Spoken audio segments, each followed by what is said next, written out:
Terrance McKenna. Best of the world and its double. Most choice. I think that all of these techniques, like mantra, yantra, tantra, whatever, they work incredibly well in the presence of psychedelics, leading me to suppose that what these are tools that were developed in the Paleolithic world of psychedelic magic, and all we have now are these tools, but we don't have the original engine that drove them. Yes, I am very bored by spiritual practice unless I've taken a psychedelic, and then, mantric chanting is beyond the power of mind to encompass or describe. Sex isn't bad either. And, what you want to do is beat your drum while sitting in Yab Yum, while stoned on X, while at the Holy Mountain, while the astrological configuration is correct, and then, line it all up and then push it through. That's the way to do it, I think. Now, bear in mind what the competition is peddling. The competition is peddling the idea that the universe sprang from nothing in a single moment for no reason. Now, whatever you think about that, notice that it's the limit case for credulity. Do you understand what I mean? I mean, if you can believe that, it's hard for me to imagine what you would balk at. If we were to sit down and say, let's see who can think of the most unlikely thing that could possibly happen, I submit to you, nobody could top the Big Bang. It is the improbability of improbabilities. It is the mother of all improbabilities right there. Can you imagine? Now, this is what the scientists do, that they spin it around.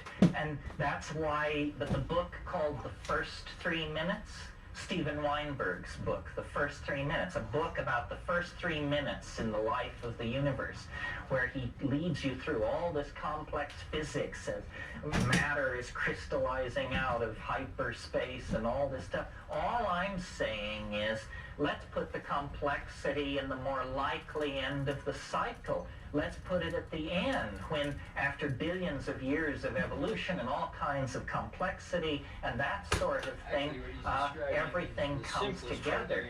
So this kind of a cycle, if we were actually living in a universe like this, could completely unfold itself according to its natural laws and yet provide a miracle. The miracle of the concrescence. That's why I'm so keen on boundary dissolution.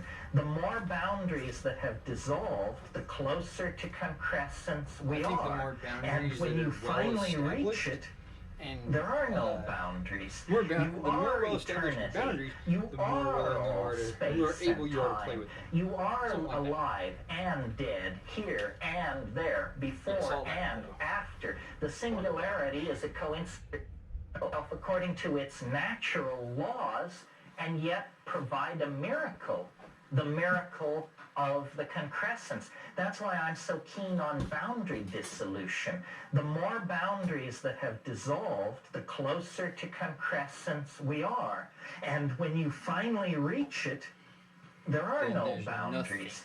You are eternity. You are all space and time. You are alive and dead, here and there, before and after. The singularity is a coincidentia oppositorum. It can simultaneously coexist in states which are contradictory. It is, Thomas Aquinas's vision of God. It's something which transcends rational apprehension, but it gives the universe meaning, because all process then can be seen to be a seeking and a moving and an effort to approximate, connect with, and attend to this transcendental object. at the end of time. One way of thinking of it is like those bar balls that they hang in discos that send out thousands of reflections off everybody and everything in the room.